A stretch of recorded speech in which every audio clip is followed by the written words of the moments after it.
And the thing that sucks ass and balls is that it just hurt.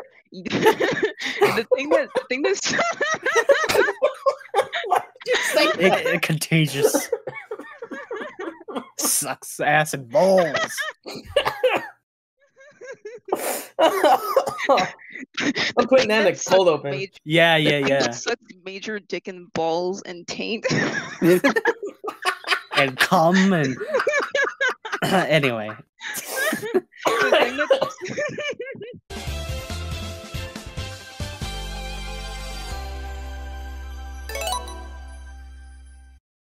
What's up, everyone, and welcome back to UA Anime Club, the weekly podcast where we discuss the newest season of My Hero Academia as it comes out week to week. I'm your host, Seth, and as always, I'm joined by my two co-hosts, Poyo and Micah. Say hi, you guys. The baby, let's go. Dabi sweep. Woo! Yeah, baby. Who's literally about to kill our hero. That's what I'm talking about. That's what it's all about. That's what I've been waiting for. That's what I've been waiting for. But yeah, this is going to be our episode 124 of MHA Review, which is season 6, episode 11, Dabi's Dance. And yeah, there's going to be a lot of Dabi discussion today because this was his episode. But before we do that, the beginning of this episode, we got to talk about, because it leaves off where the last one, it picks up where the last one left off. And it was pretty much Uraraka and Toga, their fighting is continuing. Toga shares to Uraraka that, as we know, she loves someone. She has the uncontrollable urge to turn into them. You can only do that by consuming other people's blood. And during the fight, it continues on. And during the fight, Uraraka, she drops the All Might little keychain that she got from the Christmas episode last season from Deku. And Toga picks it up and she's like, "Oh, did Deku give this to you? Yada, yada, yada. We like the same guy. You like him too, right?" And Uraraka reveals, like, no. Feelings, I pushed that aside because focusing on being a hero, right? And Toga says to Uraraka that growing up, she was also told to, push her feelings aside. And by doing so, it only makes those feelings inside of you stronger. She then reveals that, because of this is, why she's on Chigaraki's side, why she wants to, live life as she wants to. And Uraraka tells her that if she wants to do that, then she's going to have to face the consequences of her actions. And Toga stops, and she starts to cry. She's like, "All right, that's all I wanted to hear." We hear Gigantomachia's footsteps, and Toga disappears. And as she leaves, Uraraka, notices, oh, those tears, she was crying. Toga runs back towards Gigantomachia. She says that she's going to regroup with the League because her feelings aren't pent up. Let's just talk about that bit where we continue with the rest of the episode, because I want to know your thoughts, because we get a lot of stuff here. We get sort of the prelude to what Uraraka's goal is going to be later in this series, and this is kind of the first step towards that. So I want to know what you guys think. I could definitely say a little of kind of one.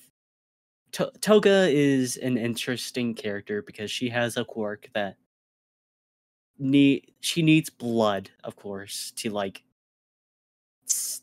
not have the tendency to fucking kill people. In a perfect world, she would have gotten help, maybe had blood donors to help her tendency. She would have gotten help that actually helped, because from what we know is that she was only just told to just be normal. Don't give in to your quirks urges. She wasn't necessarily given help. She was not. She was just told to stop.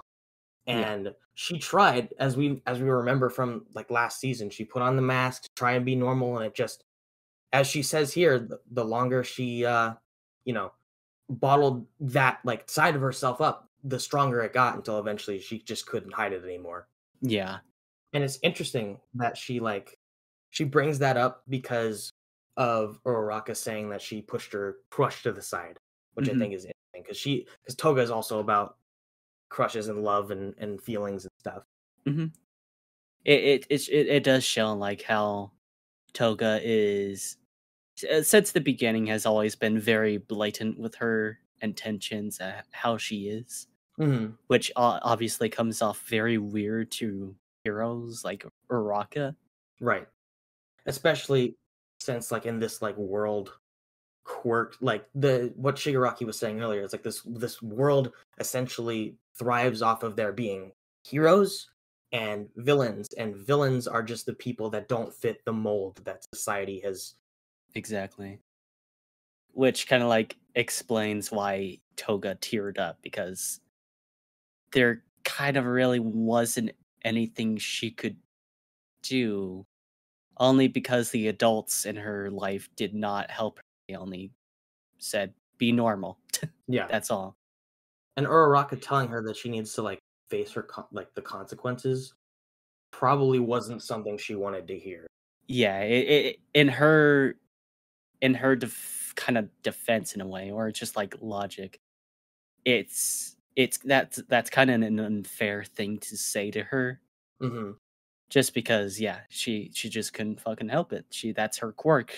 But like what? But is Uraraka's answer like wrong in the grand It's scheme of not. things? It's not. That's No, the thing. it's It's not. not, because she killed people, and obviously that that's you gotta fucking pay up for that. I was just gonna say that like she also just doesn't like no, like this is coming from the perspective of a hero. Like these are two people who like believe that what they're doing is right in their own way. hmm So like obviously both sides of that are not going to understand each other fully Mhm. Yeah. on that. Because she even mentions, I don't know if you mentioned this, but she even mentions about how like she had a friend, which is twice. She saw her friend get killed by a hero and stuff like Yeah. that.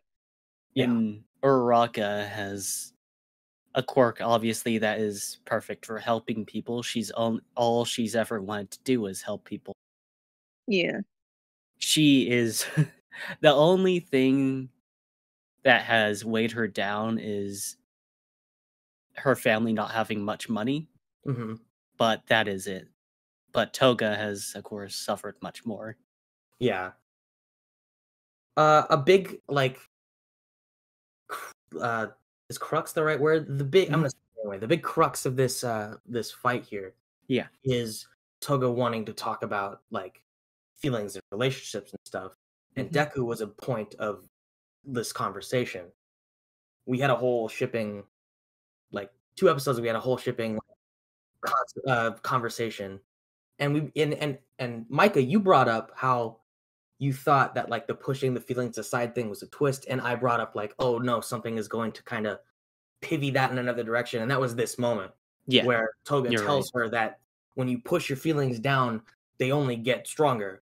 So, what I think would be the best course of action for like that plot beat is Mhm. because you all know my feelings about the the the way Horikoshi attempted at like a romantic subplot. I think it would be cool to like to kind of keep it in the vein of like that twist sort of mentality that you had was like maybe she like does tell like Deku like how she feels, but Mhm. it doesn't have to like go into like a relationship kind of thing. Yeah. It really honestly, like, it really does not, because like Deku has his responsibilities of this like torch being passed down to him. Hmm. Meanwhile, Raka, she of course wants to do her own thing and lead into like her own like kind of business as a hero. Right, and she wants to do that, and Toga is kind of right here when she says that when you bottle something up, it Mhm. only grows. So if Uraraka does want to like be the hero that saves heroes, and like she's been saying last season, Yeah. I feel like if she instead of bottling those feelings up, if she was just open and honest about it, just letting it out, that would definitely be like that'd be a great scene. I think Yeah. It would. you can kind of that would kind of be like Horikoshi like sinking the ship, but like not in like a fuck you, mean-spirited kind of way, I guess. It's just like, you know, in my own logic, I feel like that type of relationship wouldn't work out too well. Yeah, Yeah. especially they're both very career driven. Yeah, I exactly. agree. I think that whole thing was interesting because it's like Toga kind of becomes like El Chaco's like rival. Like this is like girl rival. Yeah. Yeah, kind of. Girl rival. For girls. It's not. I like this scene a lot too because it isn't like. I feel like if Horikoshi was a lesser writer, it would have just been about, oh, you like Deku, I like Deku, rah, you know. Yeah. But it's like that's there because like it's like a key part of both the characters, but it's not the conversation. Yeah, and Toga likes both of them. Like, it's true. Yeah. Like the same amount. Yeah. Yeah, I don't know. I just kind of wanted to talk about that scene like before we got into anything else because it's almost like two different episodes. It kind of is like how they structured this. It like just suddenly going back to this. It felt a little like, whoa, okay, okay. Yeah. Yeah, I mean the episode was paced fine, so like it was. I understand why they did that. It just felt a little bit out of place suddenly. But still, it's still a good scene. Yeah. So then after that, we cut back to the big fight, and Gigantomachia and the League have. Oh, hello! My cat just interrupted me. Gigantomachia and the League, they arrive on the scene, and Ida and Nejire come in to, save everyone out of Gigantomachia's way because he's like rampaging. And it's shown that All for One is still trying to like take over Shigaraki's body. Shigaraki is like barely trying to not like fall into that. And it's revealed that his body is kind of like on autopilot mode because he's dying essentially because he's not complete. His transformation into the All for One vessel is not complete. Yeah. And he falls into Gigantomachia's hand, and he looks a little low detail in his hand. It's kind of funny looking. But yeah, he's like holding Shigaraki. He's passed out at this point. He's out of it. And our good old pal Dabi steps down, and he reveals himself to Endeavor and Shoto.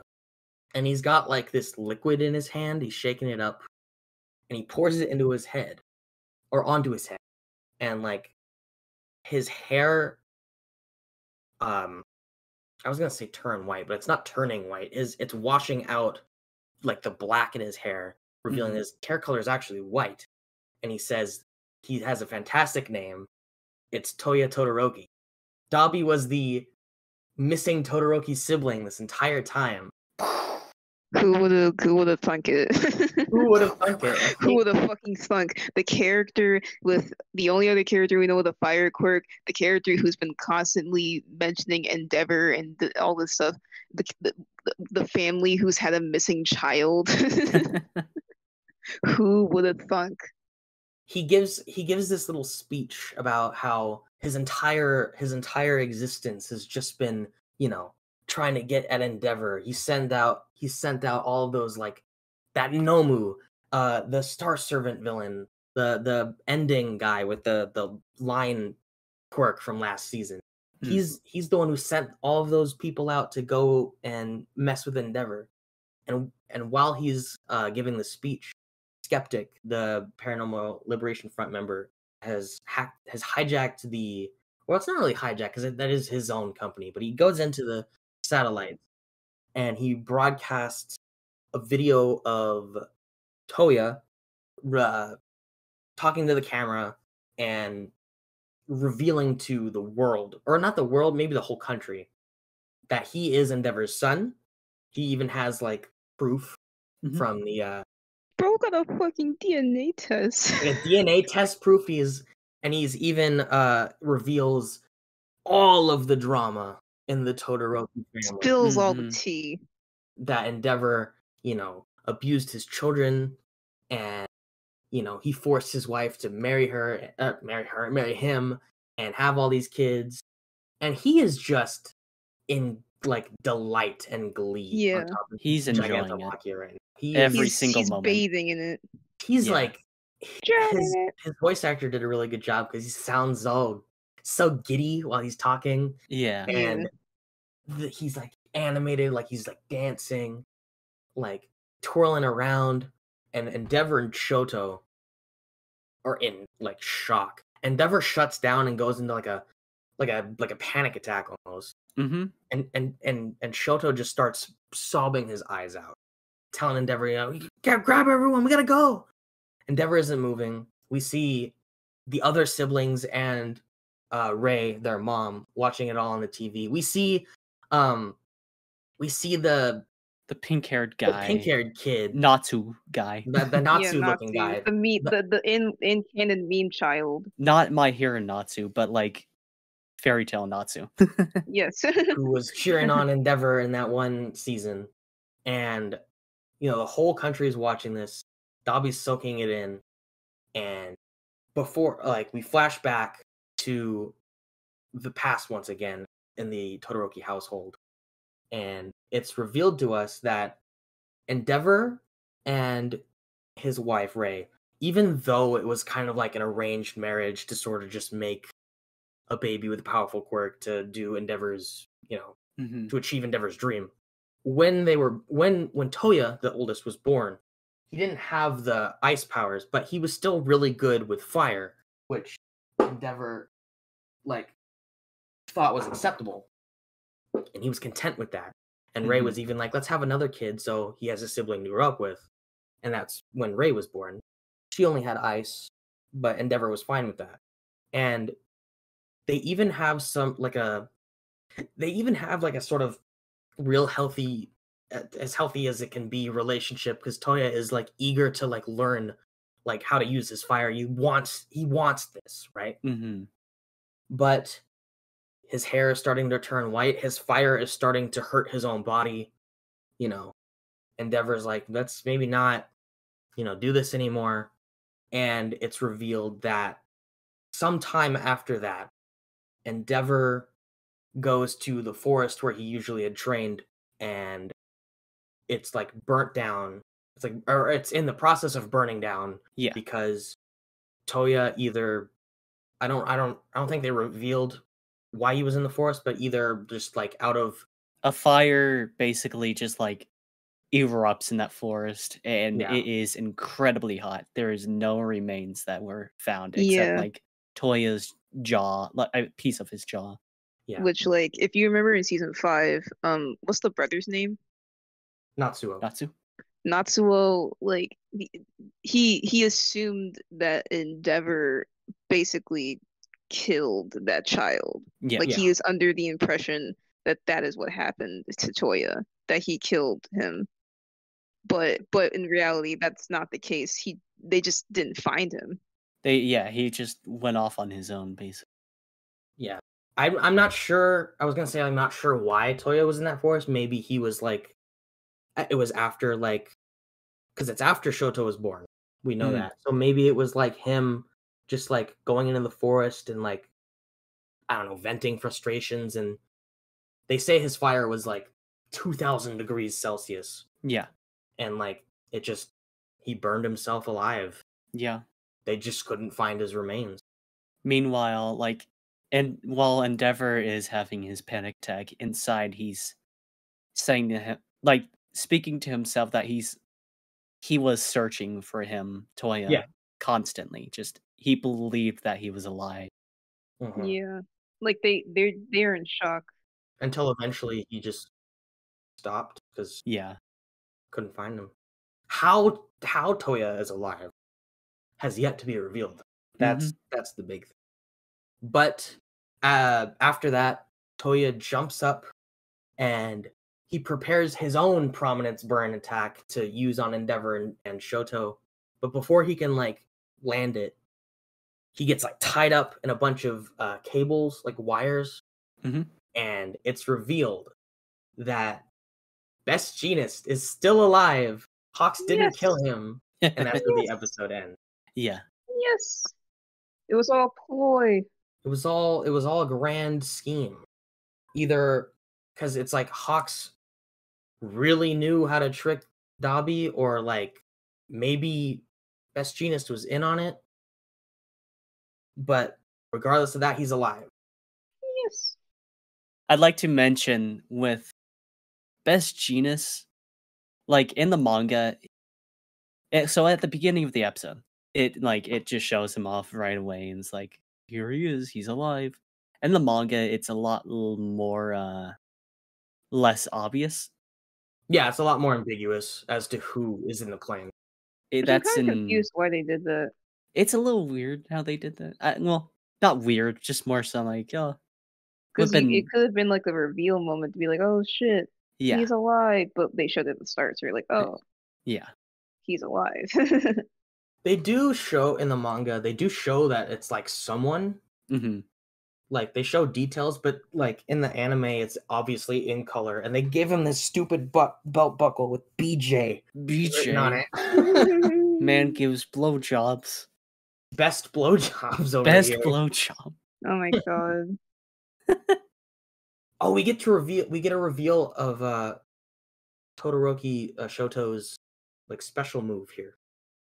Jet kindling, which is just like a baby version of Dever's jet burn attack. Mm-hmm.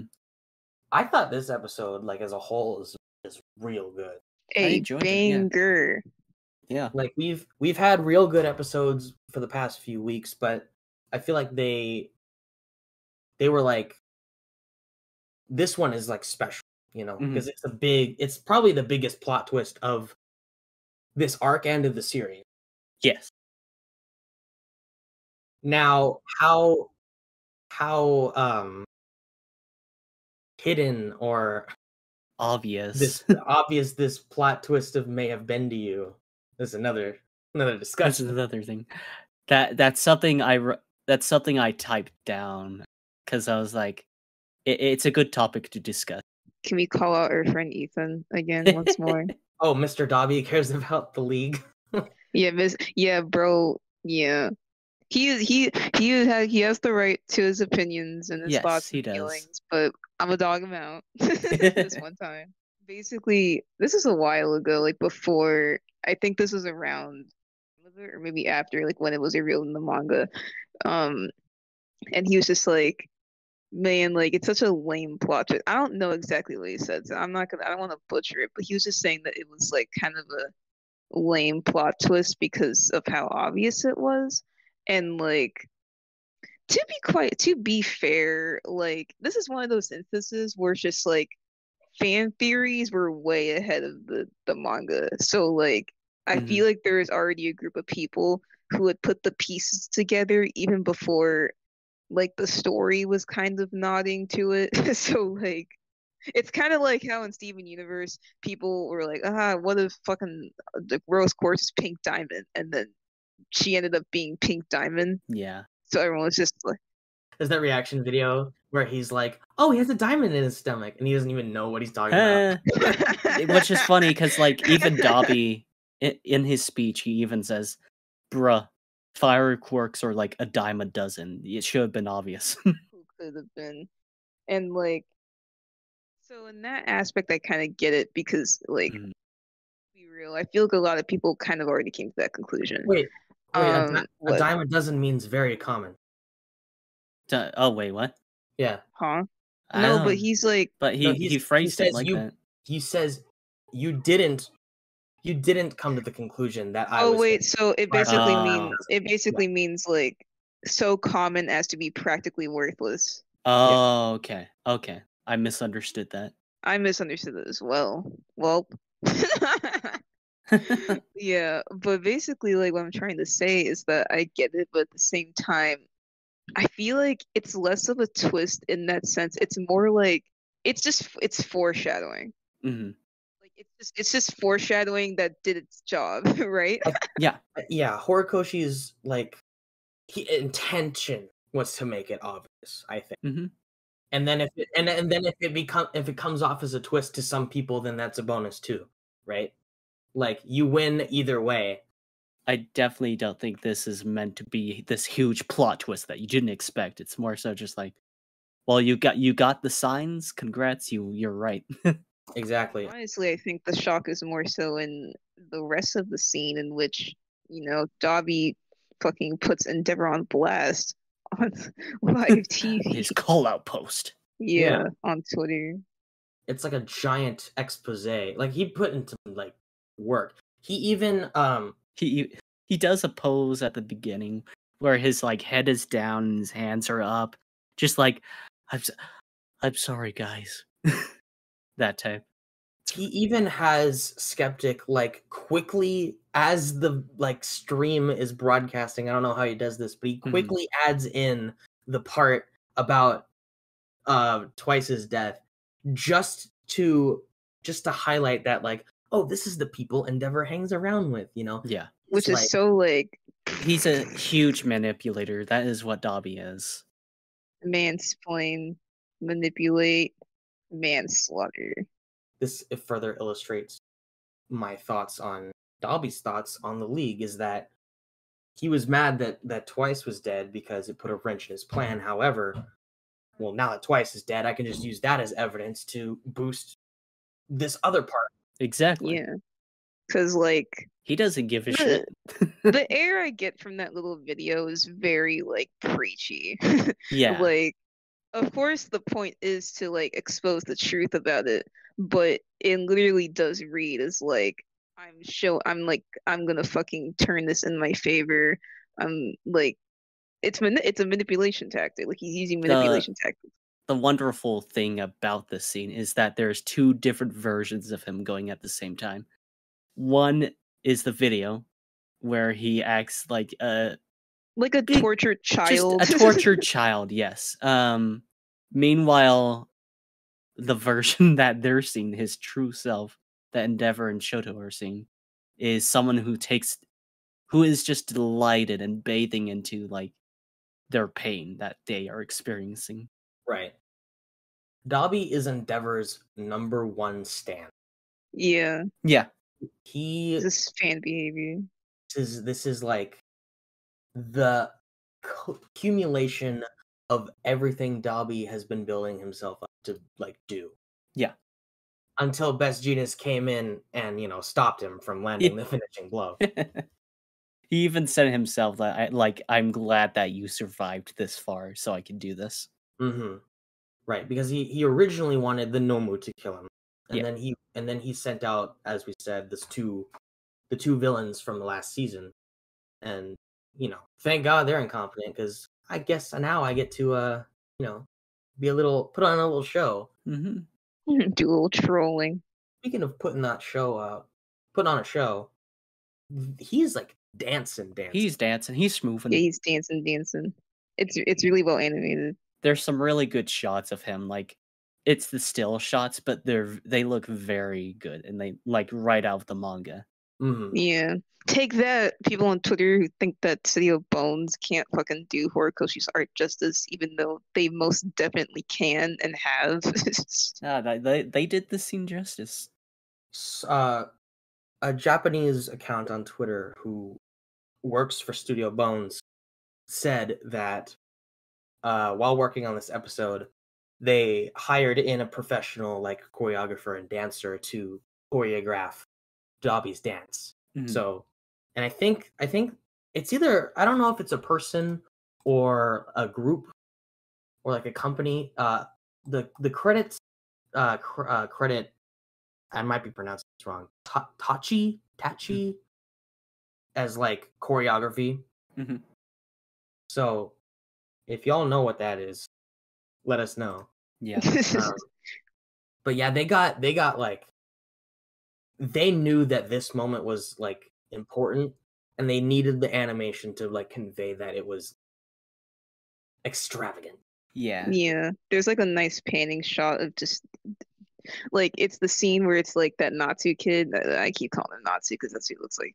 Like he can't believe what he's seeing. Like he's distraught, and his friend is like being like, I mean, I know we shouldn't believe everything, but like, isn't this kind of concerning? And it's being overplayed of this shot. It's like being overlaid on this shot of Dabi just like he's like his hands are to his ears. He's taking it in.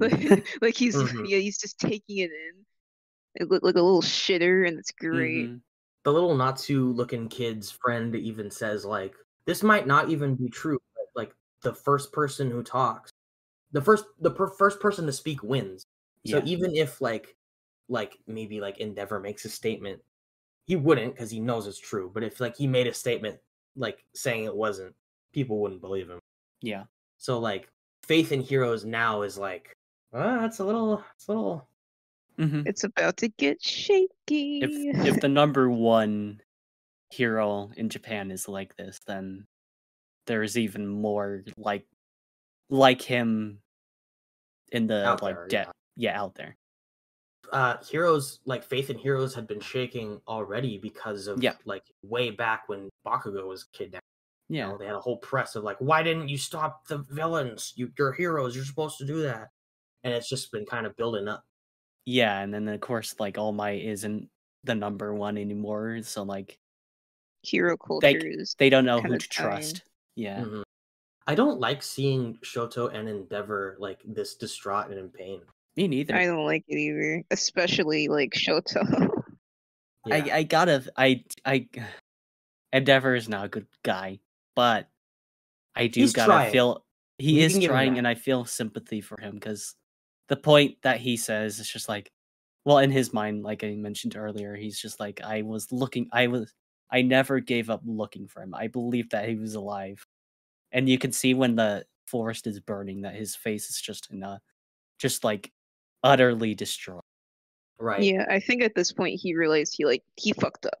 And Yeah. like again, shit dad, but we're gonna see more of it later, but I think that this is a very interesting turning point for how Endeavor has been portrayed like the Yeah. entire show. Because when we first meet this dude, like we don't really we get our viewpoint of Endeavor from Todoroki.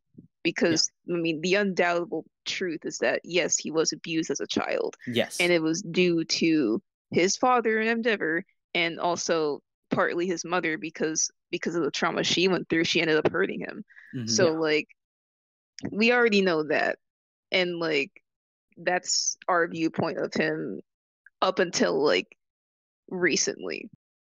Because now we have well first we have Dabi who says, oh, well, not only was Shoto being abused, but I was also, abused. And I was, and basically shitting on Endeavor, saying that he doesn't care about people. He's selfish.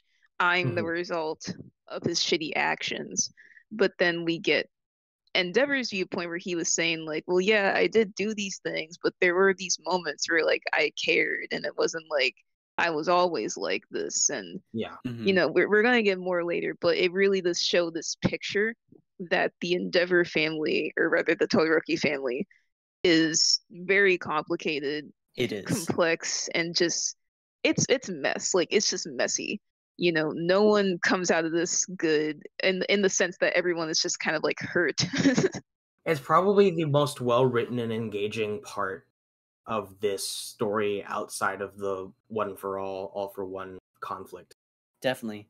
I feel like Toya, like Endeavor not being able to find Toya led to Endeavor's downfall as a human being. Actually, I was gonna ask because Toya was alive when Shoto was born and being trained. Yeah. He was alive.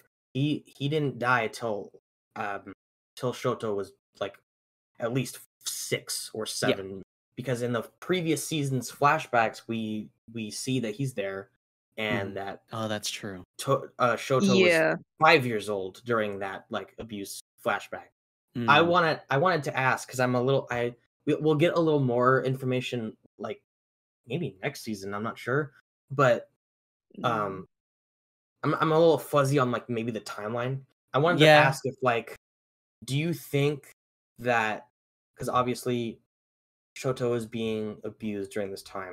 Do you think after Toya disappears is when Endeavor like stopped doing that to Shoto? Because if you remember in season 1, Shoto isn't using fire like their relationship has like been cut off at that point. Yeah. Like obviously like Shoto like still lives there, but like the fire training and abuse, I think like had stopped at that point. I think Do you think that's when it stopped?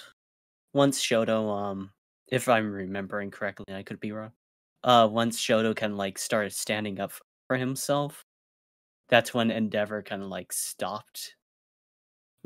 But I could be wrong on that. I like to think that after Toya died or disappeared from Endeavor's point of view, that or died, yeah, because they found his jawbone. That maybe that's when that stopped, but I'm not sure. Yeah, I'm not too sure. Not sure either. Maybe when like the entire backstory, because the backstory from this point, the backstory has kind of been told backwards. Yeah. Yeah. We need like a placement of events for Hori to like Shoto kind of gave like the middle. Shoto gave the middle, and then Dabi gave like the prequel to the middle, and then Endeavor, he gave like a sprinkle of the start. We kind of what's interesting about the Todoroki family backstory is that every time we get a piece of it, it's from either Shoto, Enji, or Toya, and it's all different places of that backstory only from their perspective. Yeah. So you only get like it's almost like an unreliable narrator situation, right? Because Shoto is going to talk about Endeavor with a very, very, very big, like large bias, right? Like he's recounting the events. Obviously, those happened. We're not denying that. Yeah. But like again, he's a kid. He has a very, very, very, very direct and personal like relationship with that situation. Endeavor is going to talk about like, oh, it was like our training thing. Da da da da. Dabi's whole thing is like essentially, from what we know, lying to the camera about being abused. Because in Endeavor's flashback, it's shown that it's like a mutual, like I want to be trained thing, but again, that's Endeavor's perspective, so I don't. Yeah. Who knows? Yeah, like we're getting so many sides of the story. We'll get some more details, of course. It's just so fascinating. It is very interesting. I think it's interesting a lot for me because like I feel like there was a period of time where there was a lot of Endeavor hate, and to be fair, like I don't care, and I still don't really care that much because like obviously like you can fucking hate Endeavor. He beat his kid, like no, he's a piece of shit. and like I hated him too. But reading the manga was so weird. I feel like when I read the manga, I feel like a lot of like preconceived notions I had about my heroes started to like get questioned. Because like I mean I like my hero and I had its issues with it, but I feel like as I read the manga, it kind of showed me that like I feel like I underestimated Horikoshi. Yeah, just because like it's I just didn't understand your game. Because like during season 2, of course, like Hori makes Endeavor very basic. He has his goal of wanting to. Yeah, like he's a very like angry dude. He's like he's angry. Yeah, and he wants Shoto to like obey him. He's a very flat character when we're first introduced to him. Yeah, which a lot of characters were a little flat at the start, but but like now we're not there anymore. It's developed into something entirely different. And we know that Horikoshi has the beginning, middle, end of this whole manga plotted out. Even all the way back then, if Horikoshi was planning this like really just engaging, well-written family drama, like he thought big. Yeah, he did. Dude. I also want to make a little point during Dabi's dance, like the music is very interesting. Oh, it's like a distorted because the Todoroki family has their own theme. It's like a distorted like version of. Yeah, it's very much like distorted, tormented. There's like screams in the background, certain parts. It's interesting. There's a lot of interesting musical choices this season. It's good. Yeah. Yeah, some great choices. If we're still talking about Dabi or Toya Yes. or whatever we're gonna call him from now on, he pours that liquid into his hair and it reveals that he has white hair. What do we think of white-haired Dabi? I like it. I like it too. I do. I always like when characters like their hair changes at a certain point, like their It's color. literally like it's like Shigaraki's hair change, but like it was always intentional from the start.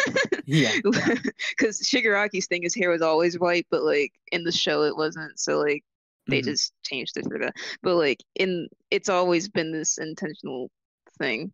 It's great. This episode is it's like that meme. It's like, all right, I'm gonna go out and expose Endeavor. Not dressed like that, you're not. Hair, and he's like, what about now? It's like, yes, bitch, slay. So I suppose, at least from my logic, since I was also a manga reader getting to this point, I suppose that his hair was just extremely like burnt and ashy, and just like with the fire, his like overwhelming amount of fire just like turns his hair black. But then he washes it off with like water, so I guess he just doesn't take baths. Well, I always assume. Well, he doesn't. That is canon. Yeah. Oh my gosh, I'm sorry. Man smells like fish. I always assumed it was like hair dye, like black hair dye, and that the liquid that he pours into his hair is like hair dye remover. But I don't know how fast that works. So maybe you are right. Unless this is like super hair dye remover. I don't know. I don't think it's ash, only because his hair is so black and it's constantly black. So like I mean, to be quite honest, like matters what it is. I don't know. Hair, right? No one's ever touched his hair, right? Or he's no. Imagine they touch his hair. It's like yeah, like everything just like comes out. It's just like dust. Oh, you mean it was like covered in like soot? Like yeah, that's what I imagine. So, ash is not black. In my mind. Or anyway, yeah, black? soot. I don't know. I imagine soot. Yeah, black and powdery. Where it's just like it's just powdery, like black, all covered in them. And of course, his fire just like feeds more into that, so it's pure black. He's Cinderella. There's a little throwaway line that is going to be big pretty soon. From Mr. Compress this episode, he says, "So you're from an interesting family too. We don't sit on that for a while. It just cuts back to Dabi." So yeah, I legit thought he was gonna do the thing we can't say, but then I was like, not yet. That's like way later. Nah, bit later. Yeah. So Mr. Compress lore on the horizon? Question mark? Yeah. Compress lore. Huh? Because kind of been, because we've had backstories and like reveals and everything with every league member thus far. Mr. Compress's only real contribution has been getting his arm blasted and off. His little balls. And his little ball. Hey, his little. You never call him his balls. Don't make fun of his little balls. I didn't even realize what I said until I said it. God. He definitely could like get some easy like some backstory lore. It's just because Hori likes just to sometimes like just bring up some backstory for a character. If we're gonna talk about the villains and their backstories, let's talk about, because I'm assuming a lot of y'all watching are anime only, and you may have heard this, may have not. We're gonna talk. Let's talk about Spinner's backstory. That was sort of thrown to the wayside last season. For some reason, it was cut. They cut out a lot of Spinner's backstory. Yeah, because he was like a narrator for that, like the My Villain Academia, which they basically entirely cut. Right, My Villain Academia was gutted to its like bullet points, essentially. You got the Spark Notes version of that arc, and I defend this anime a lot, but I still don't know why that happened. I don't know why that happened. I cannot, because season 5, there's a lot of things that happen. You're like, okay, COVID, like complications, like you can rationalize that. I still don't know why they cut My Villain Academia down so short. Wasn't Spinner's like Japanese VA kind of like a little disappointed too? Because like there are some lines that were not like that were cut also. Yeah, like I think the entire cast of the League of Villains got a little like upset because their arc was kind of shafted. Yeah, I have a theory. I have a theory that the higher ups didn't like it, so they fucking shafted it. We don't have like true confirmation on that, but that's my theory because they're silly. It might have been like maybe political censorship Yeah. a little bit because of like a lot of the allegory stuff with like the league members' situations, right? Because to sum it down, My Villain Academia started off with the League of Villains. You know, they're homeless. It's after All for One has been arrested, so they have no place to stay. Yeah. And they don't have Kurogiri anymore, so they're just wandering, and they come across the what are they called? They're called like the creature like suppression clan or something, and they're essentially like this world's like a cultish, like this world's equivalent to the KKK, but for like quirks. That was cut. For not for more so like people whose quirks like kind of deform their body or change them. Like a lot of the animal people, or like the like or Koda like or Mina. Shoji and Mina and Tokoyami. Yeah. Like a lot of like they discriminate against those people, and it's like revealed that like that is like a part of this world that's kind of like by like officials put on like the hush hush. And like it's revealed in that scene where Spinner growing up, like his entire family just like only locked him in their house because like he would get beat up and fucking just like harassed like all day because of like their neighbors.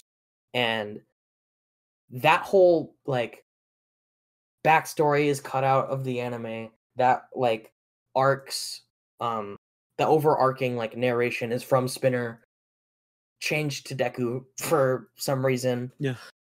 So it artificially makes like Spinner's character boring, like in the anime version if you're only watching it, because he's just like the lizard guy that's around, you know.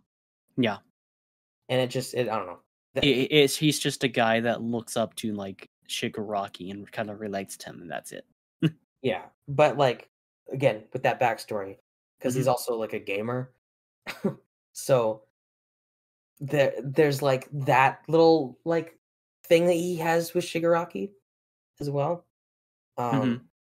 So when they cut that, it's so strange because every league member, even compressed coming up, has a backstory, has like this like motive, and Spinner just doesn't, I guess, now. I guess not in the anime. Which is really silly. Is it like is it like censorship, like political censorship about race or something?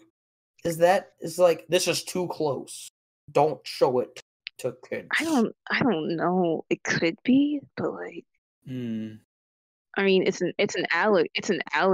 I can understand like the pseudo KKK being taken down just on that basis, but like Spinner stuff, like it's hard to like say just because of course there's COVID, and there's also higher ups who didn't really like that type of arc. Yeah. So correct me if I'm wrong, but wasn't like during the training camp arc, a lot of the villain stuff that we get like recently, like that was supposed to happen then. Like Yeah, we were. specifically, I think specifically the Dabi stuff, but like weren't like the Shonen Jump higher ups were like, get back to the children. Because I think what was happening was that not ratings, it wasn't a show yet, but like reading retention, I guess, was starting to drop, because I guess by that point My Hero had like a really set expectation, fun superhero cartoon or comic, and then it got like that arc got a little darker, which I don't really understand why people would read a superhero comic and then drop it after the villains show up. That's strange. It is. Like we just had Stain, who was like at that point the darkest thing in the show. But in turn, because of reading retention, readings going down, the arc kind of got like cut in certain areas. Yeah, it was mainly rushed with the villains. And you know what's crazy about it being rushed is that it still ended up being one of the best arcs this series has ever seen. I had another point about it. I had another point about Spinner's backstory being like, cut for like censorship purposes, because recently, JoJo's Bizarre Adventure Stone Ocean had just dropped its last couple of episodes onto Netflix. Yeah, spoiler warning for people who aren't familiar with Stone Ocean. Exactly. Spoiler warning. I do know what you're talking about. Spoiler warning. A ears. certain character, and another certain character, their backstories kind of correlate to their family sort of being like victims of the Ku Klux Klan, the KKK. Yeah, like they get hate crimed, and a character actually gets like hung. In the manga version, Araki's manga version is very explicit about what it is. Like there's the costume and everything, right? But the anime version like scrubs that completely like clean. Like they're still getting attacked, but it's just like an angry mob. It's vague. I watched it, and like not explicitly the clan, like it is a bunch of people, but I watched the dub, so maybe the sub says something different. But even at least in the dub, it's still clear that it is a racist mob of people who hate crime the characters. Like they literally like they don't say slurs, like they don't go there, but they say a lot of derogatory things, and they say a lot of derogatory things about the character being black and all this other stuff. So like I think the main idea still got kept, but it's not as forward.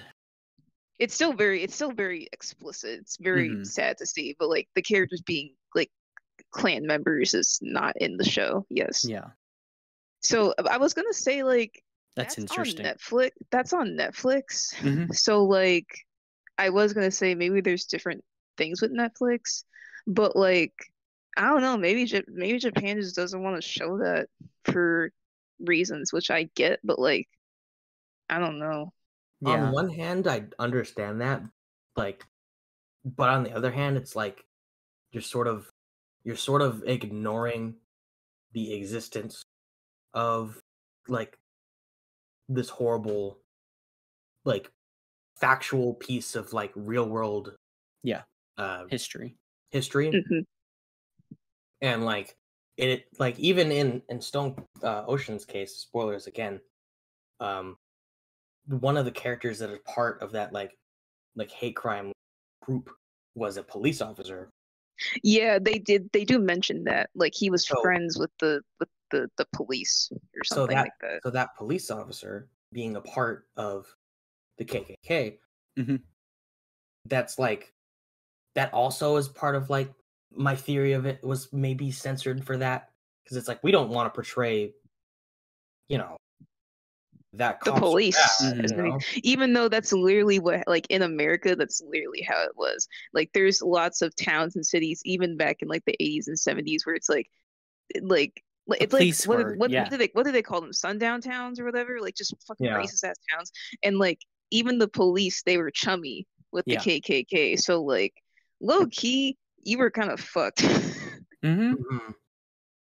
High key, because you were actually fucked. Like it was bad. You were, yes. It was fucking And terrible.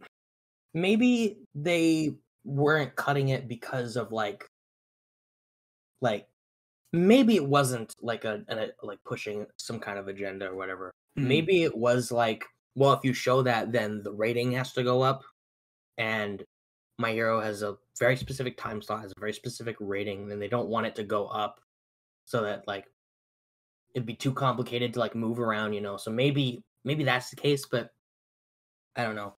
Yeah. If Stone Ocean can kind of circle around it, even though I may not agree with the way that they did, Mm. My Hero could have as well. There, yeah. Made them like, I don't know, give them some black cloak. Because I think their cloaks are black. Oh, the purple Spinner's cloaks. Spinner's backstory is, without spoilers, is an important piece of this narrative that My Yeah. Hero has. Yeah. It plays a lot into the final arc, Yes, it and does. that's what I'll say. Mm-hmm. Yeah. Because at this, like, I think the idea of like, are they called mutants or like, I don't That's know the like term. Something morphs. Yeah, but like, mutant is like the non-polite way of describing it. oh, Mhm. the non-politically correct term. I see. And then the actual way to say it is heteromorph, I think. Heteromorph. Heteromorph. Yeah, I think that's it. Because like, it's been like, has it been implied that that's a thing in the show, or at least nodded to? That there might be some weird, very subtly. yeah, Very. very like if you it's a blink and you'll miss it. Blink and you'll fucking miss it. And it's never like really explicit about it, because there's a couple scenes in particular, because there's the Stain arc where the chief of the police, who is the dog head guy, comes in and says that in order for Deku Ida Todoroki to not get in trouble for dealing with Stain, they'll pardon this and just say that Endeavor was the one who defeated Stain.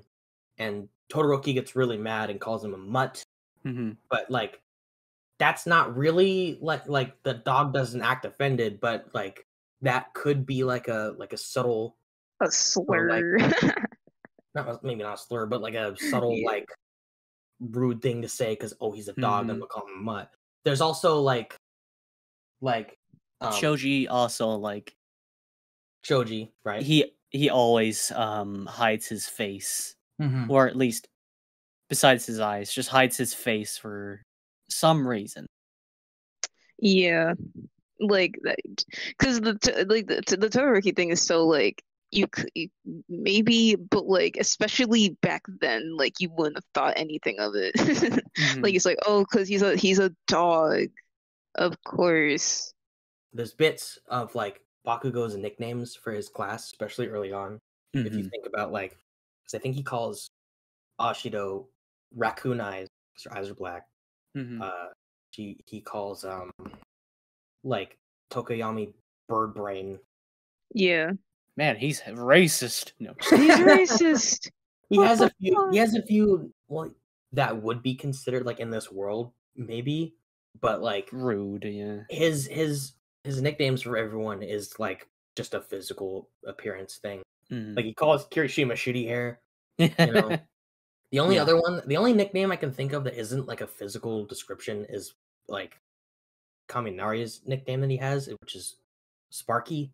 Mhm. At least in the English dub, I don't remember if he calls him the subtitled version, but Yeah. yeah, there's like real like early on real subtle like sort of Mhm. nods to. Which again, you wouldn't really think of it as that. It's like, actually, yeah, we can talk about like that subplot like when it really kicks off, because that's like, I don't think we'll even touch that this season, but It'll be a bit. it'll be But a bit till then.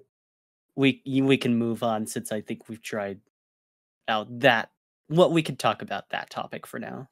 Mm-hmm. Now, I got a little something to say. Oh, Horikoshi, you've been drawing some questionable art. oh no. He's been feeling himself recently. He's been feeling his oats. That's right, folks. Horny Koshi has returned once Horny again this week. Koshi. This might be an out of pocket thing to mention, but I saw someone on Twitter say like, "Oh, he's being forced to draw the adults." Yeah, no, he's been drawing. Well, first it was Endeavor. Well, no, Like, first it was Mirko. Right. Oh yeah, Mirko. Then it And was she- Hawks. Mirko. Hawks. Oh yeah, Hawks. Then Shimura. Then Nanashimura. Nana. Yeah. Or before that was the infamous Endeavor. Endeavor. Wait, where he's yeah. Like I literally was like, you can't just post stuff like this. You can't make me think Endeavor's hot. Like, And stop.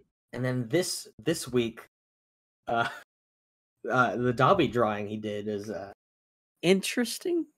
It's not like It's not obviously Yeah. horny. no, I think it is you know.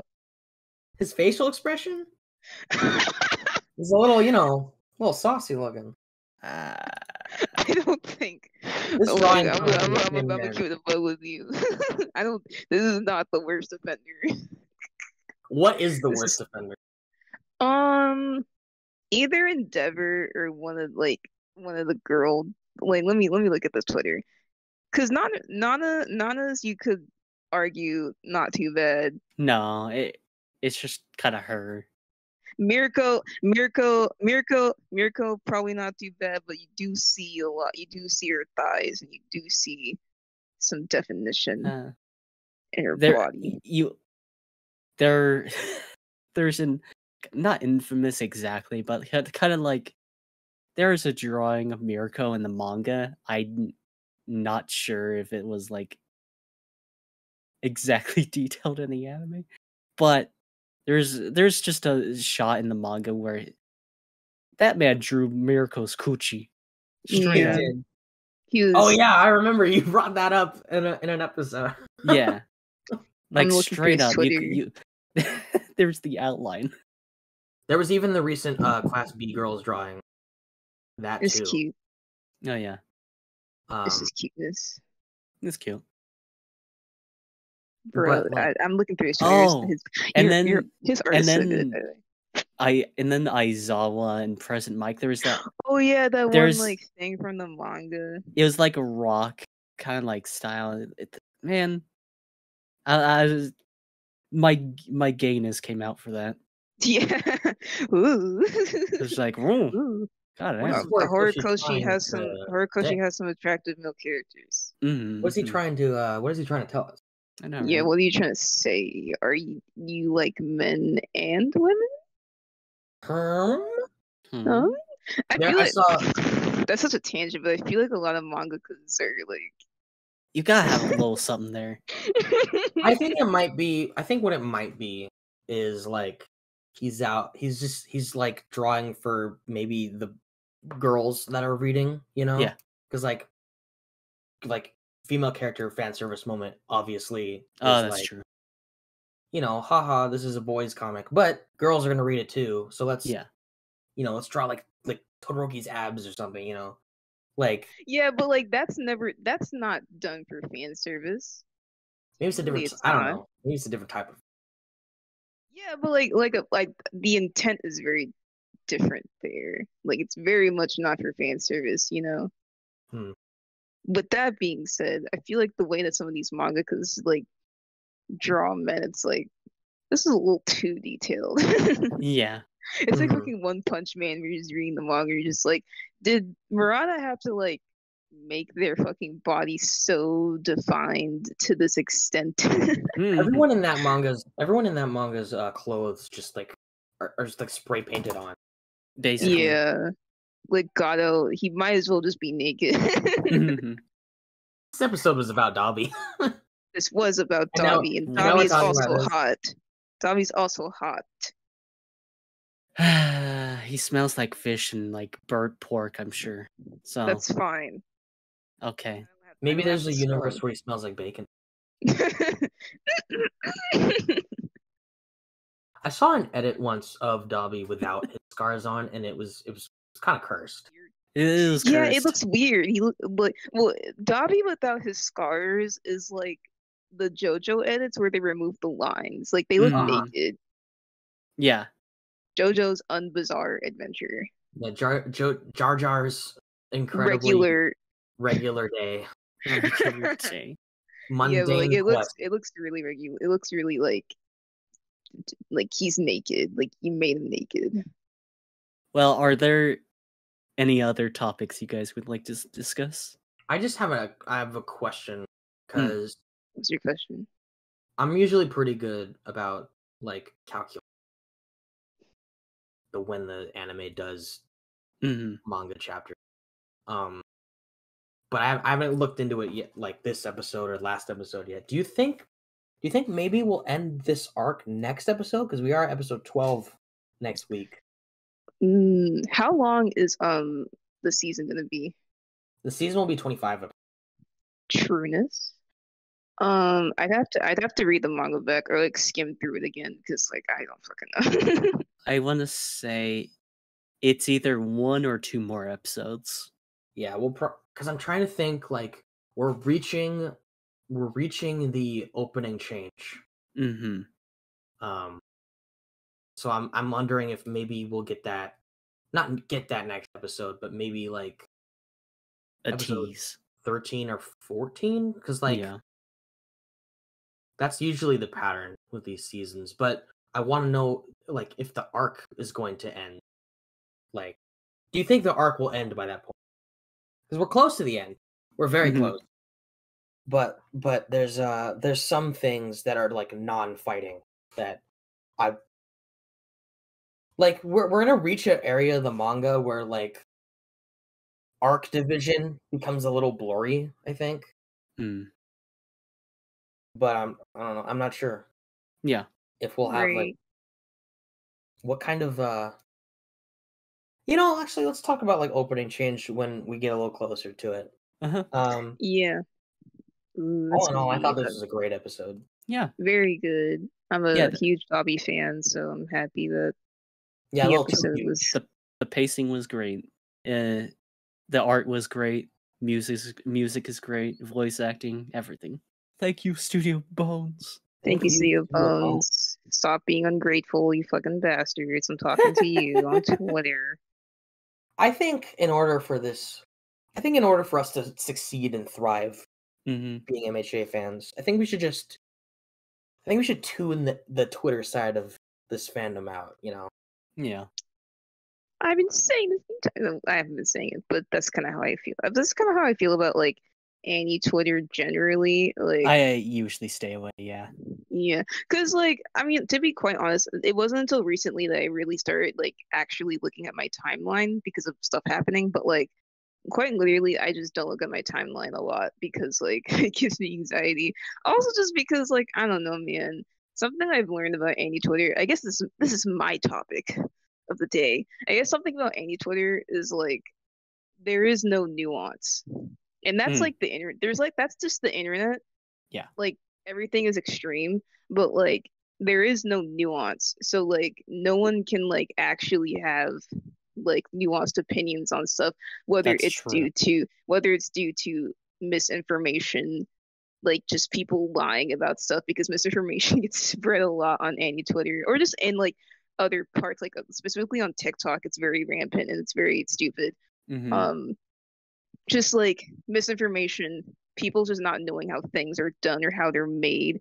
That People too. like certain crowds, certain like groups of people being louder than others. Like just, I'm not expecting everyone to hold hands and kumbaya. Like I don't give a fuck. It's just that like I don't know. I feel like if we're like people just need to be fucking smarter. And I get that like a lot of them are kids, teenagers. Like that's fine, but like I don't know, man. You're gonna have a lot of opinions and stuff, and then like 2 years later, you're gonna like reevaluate yourself and realize that you're fucking stupid. So like, stop fighting with each other and move on. I don't know. Yeah. And like I said, it's just no nuance. Like it's so annoying to see because like not even related to my hero. I think I saw something with like this was like a year ago. I saw Berserk trending and I checked why it was trending. And it was because like there is this person who made this tweet basically saying like, how could people read Berserk? Like this shit is so gross, and like posting screenshots of like some of the most like gory parts of the manga. And then then there were people dogging on them being like, oh, you fucking you guys are so fucking sensitive, you don't get it, like you're just a pussy, like you just don't. And I'm just like, everyone needs to be quiet. Everyone needs to shut the fuck up. Everyone needs to just sometimes you gotta accept go outside. Gotta accept that certain things are just not for certain people. Yeah, and like that's the problem, is that like specifically with that, that's kind of when I realized that a lot of anime discussion online is like null and void, because no one actually wants to discuss anything. People just want to be right. You know, people just want to be right and have their little soapbox. And like, I get it. Like I said, I don't think everyone needs to be fucking like analyzing shit and discussing with people they don't want to fuck with. It's the internet. You can curate your own experience. Just like, one, if you're gonna shit talk one of the most critically acclaimed manga, like just critically acclaimed pieces of art in recent memory, you're gonna get dogged on. And two, like, I think saying that people are sensitive little babies because they don't like seeing sexual assault and gore in their media is also not the way to go. No. And like, I just thought that was such a, it just kind of illustrated like the very problem that I had. And that was the moment I was like, okay, I just don't want to associate, because like it's just either extreme or nothing. And I don't like that. They kind of gotta like, with people, they feel like they have to like fit in this category of like loud, and that's it.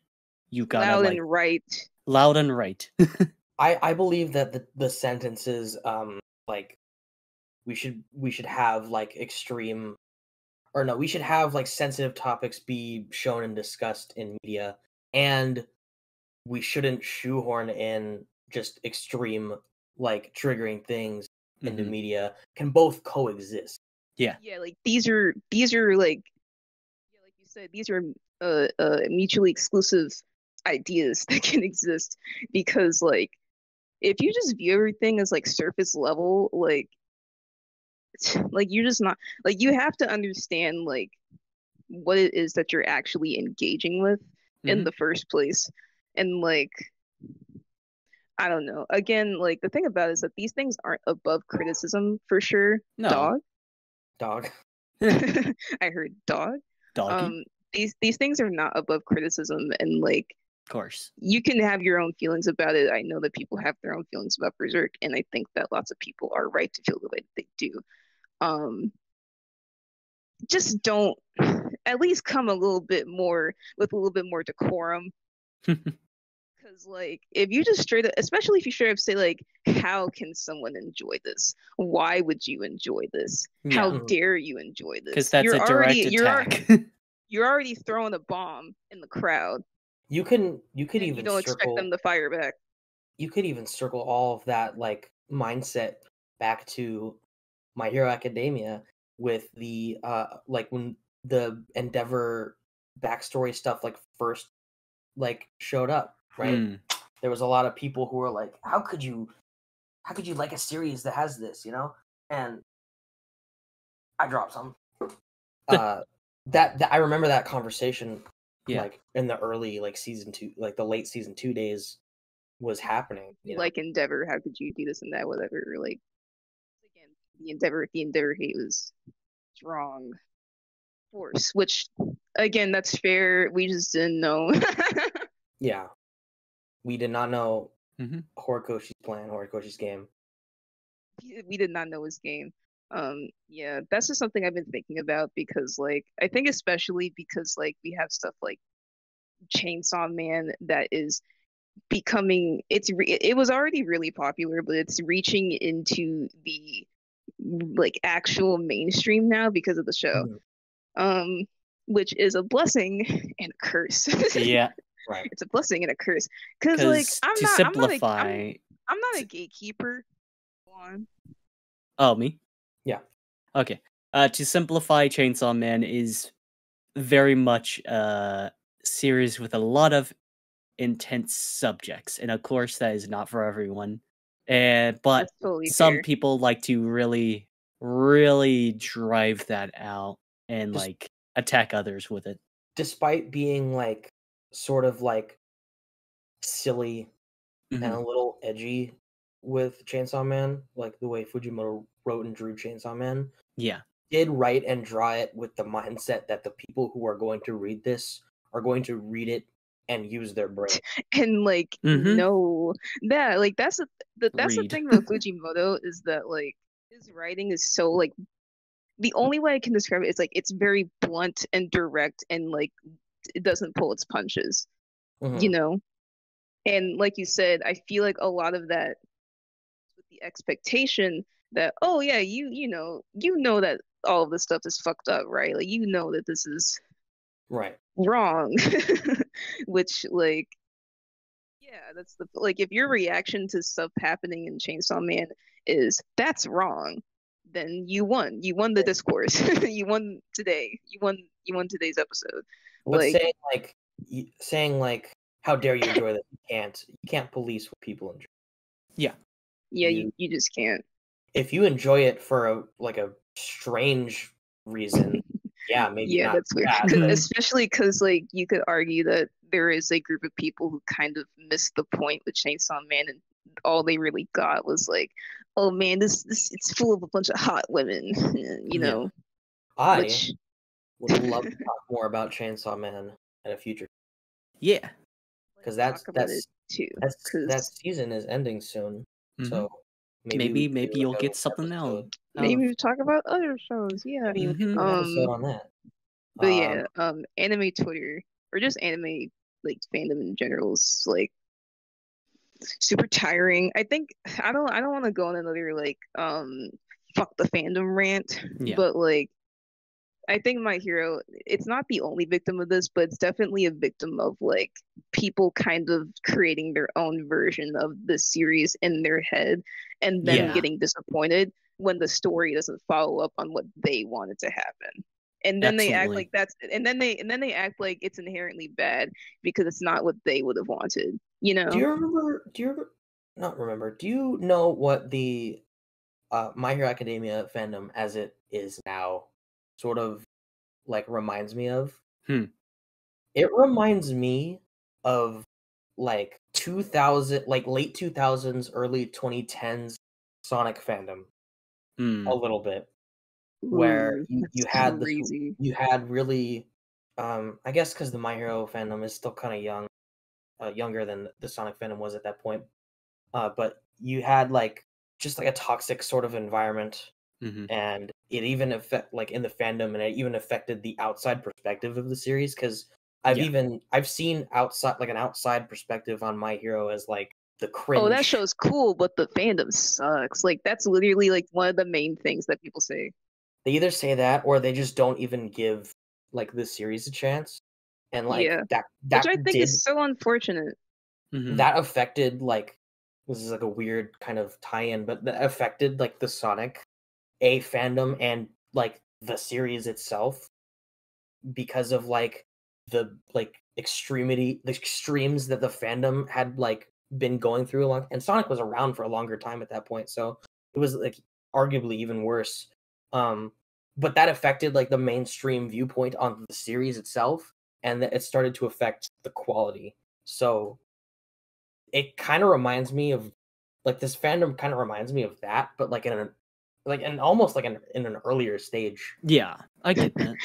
The early stages. Yeah, because like and the thing that sucks ass and balls is that it just hurt.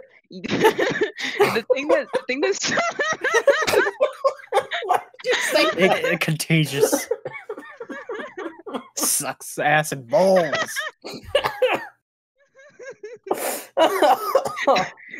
I'm putting that in a cold open. Yeah. That sucks major dick and balls and taint. And cum and anyway. the thing that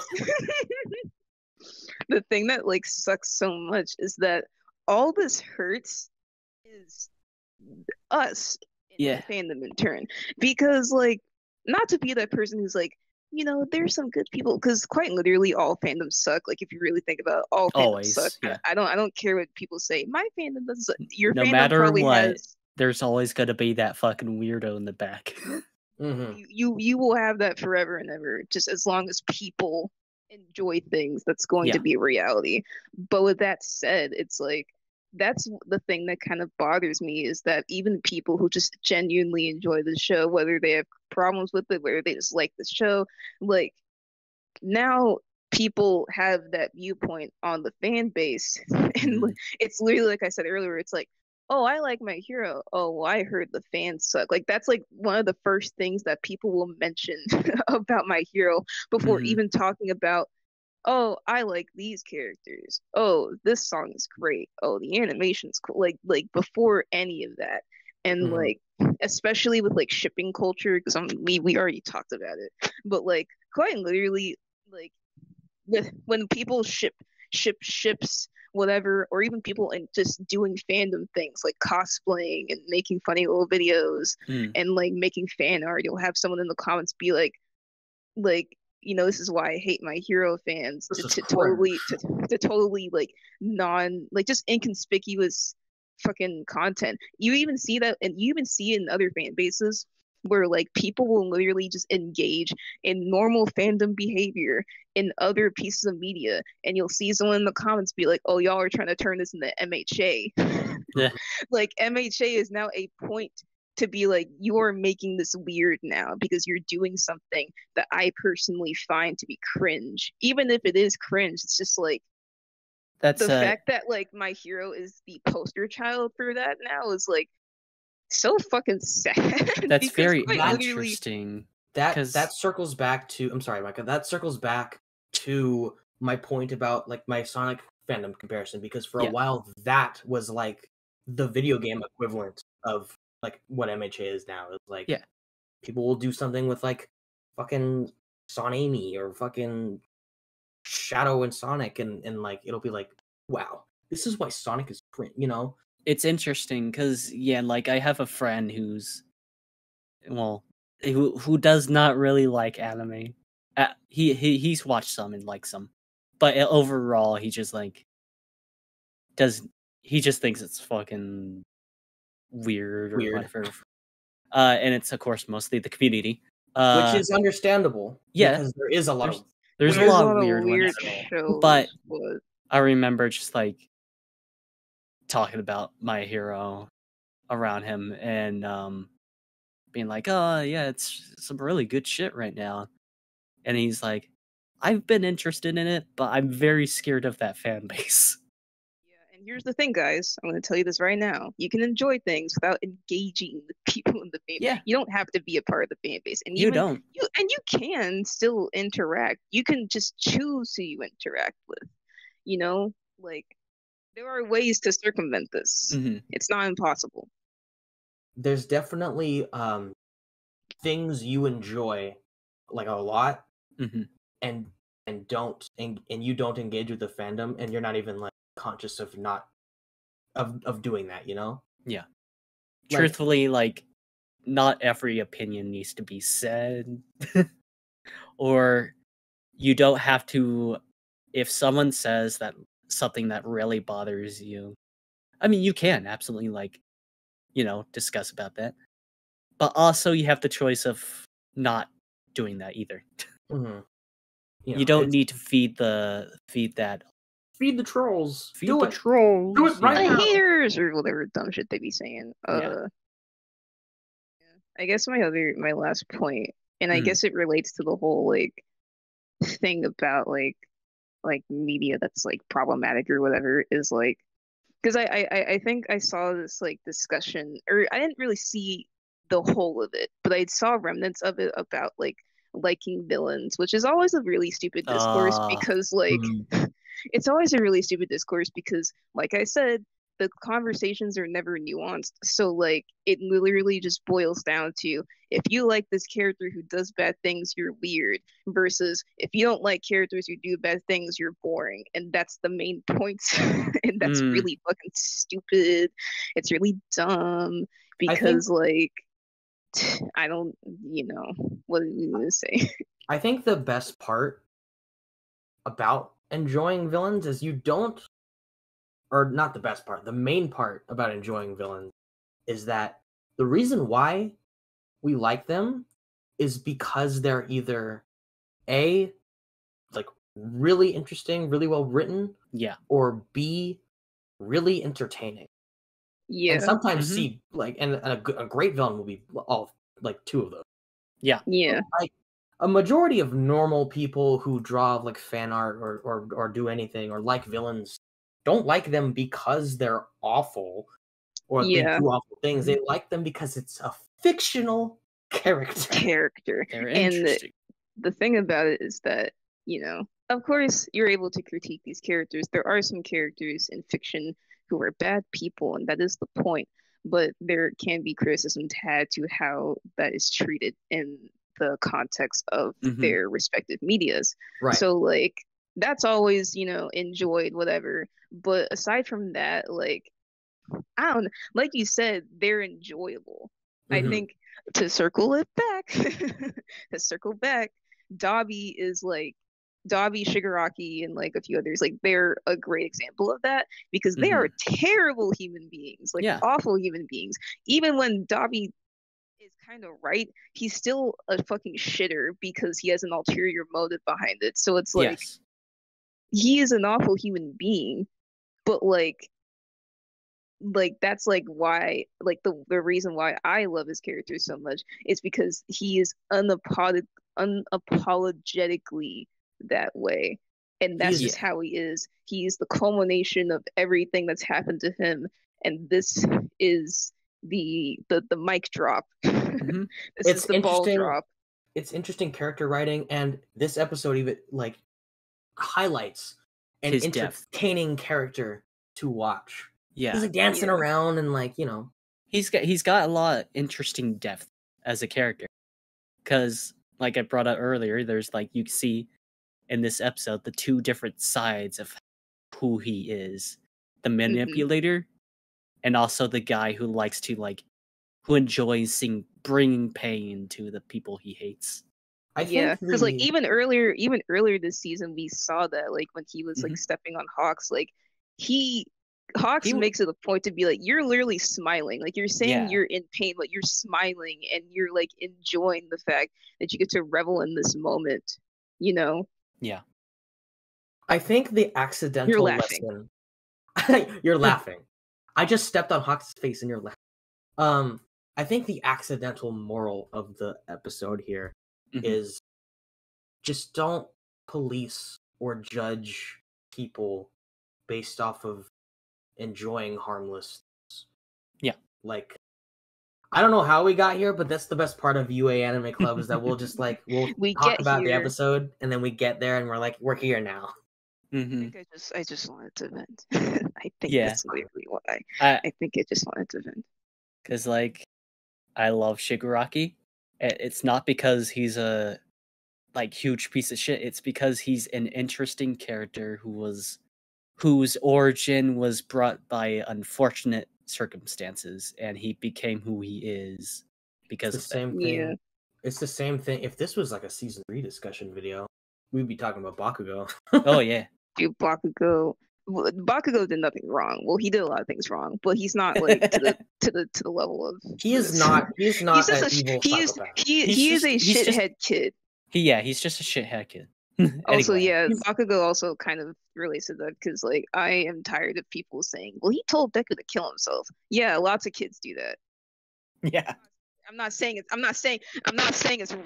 I'm just saying that that's how a bully acts. Like he was a bully. You know, you can dislike that he did that, but like, guess what? He's changed. Yeah, like he's growing. Like so.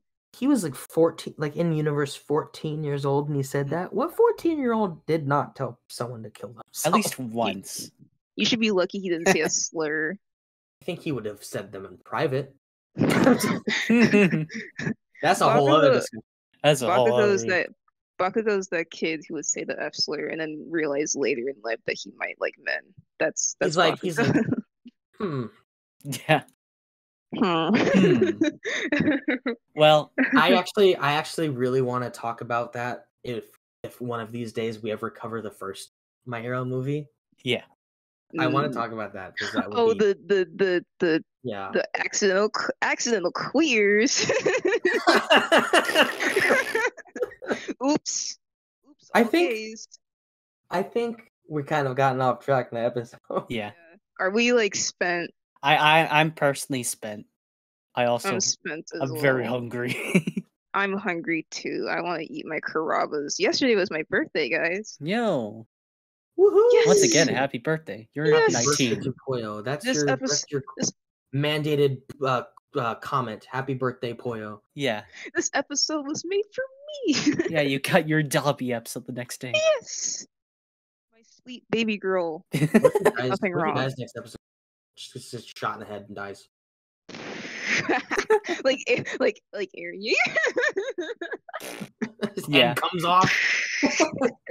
Oh, speaking of Eren Yeager, Yuki Kaji does voice Shoto in this series. Mm-hmm. And there's a moment he's talking about Gigantomachia, and he says like something Kyojin, and we're all like, which Attack on Titan. Insert Sawano music. We're all Attack on Titan. But yeah, this was probably say the line, Seth. This was probably the best episode so far. We should do an episode ranking later. Yeah, that'd be fun. Maybe when this core ends. Yeah, we can do that. Yeah, and we'll do another one. We'll do another one when the season ends. That'd be fun. But is it outro time? Yeah. Get the fuck out of here. Okay. Okay. Actually, you know what? It's not outro time because I have something to bring up. Deku is in Fortnite now. Oh yeah. Yes. How did we forget? Yeah, he's got a whole like a Glock. He's got some. He's. If you didn't see the trailer, he's there. Deku's in Fortnite now. I don't know if any other characters. No, it's just him. It's just Deku? That out like when Naruto got in, it was him and Sasuke and Sakura. But no, it's just Deku, bro. It's just him. Not even Bakugo or we probably will actually, but Caught shot him in Fortnite. We'll see. So yeah, you play Fortnite, or if you don't play Fortnite and you want to now, Deku's there. You can pick up a Glock and do Tomato Town Smash. Yeah, and you can do some dances like the Fortnite dance. Victory Royale. Yeah, you can hit the gritty as Deku. Isn't that weird? That's gonna be a thing. We live in a strange time. We live in a society. Okay. Now it's out time. That's it. Yeah, let's go. This has been UA Anime Club. This has been the UA Anime Club podcast. Thank you all so much for listening in. Make sure to like this video, leave a comment, share with your friends, and subscribe, and hit the bell to be notified when UA Anime Club episodes, as well as other Figure 8 content, comes out. And we'll see you next adventure.